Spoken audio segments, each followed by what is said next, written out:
Hello, Mr. Malo here, and welcome to my channel. Today we're going to continue my video series, TI Tips. So, if you find this video helpful, like it, subscribe, and let's get going. So, a weird function I just introduced in my class today, in fact, was the integer function on our calculator.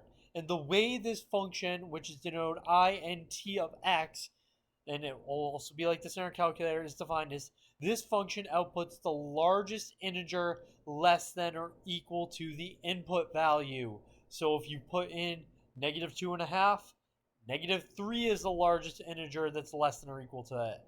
Negative 1.5, negative 2, and so on.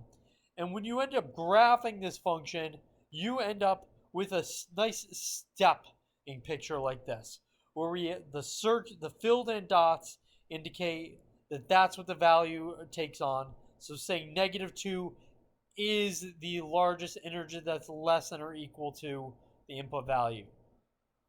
When we have our open circles, that is because our function is not taking on the value of negative 1 at the spot, or sorry, negative 2 at the spot, but it's taking on the value of negative 1.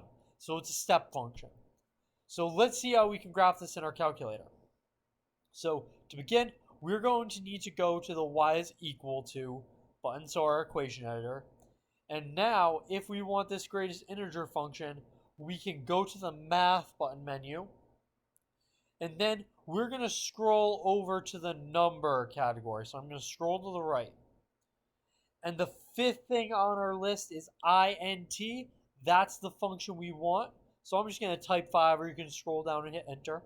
And that brings it over to our main screen. So I'm going to say int of x, because that's the greatest integer function. And now I'm going to hit graph. And you can see the function is going to graph nicely on our screen here. The only negative of this, it's not clear to see the open and closed dots on your graphing calculator. So what I'd recommend is just using this more or less as a way to check your answer if you need to graph it by hand. That way you can get a rough idea on if you got the right spot, but you'll need to be careful on your own in terms of the open and closed dots at the end of these lines.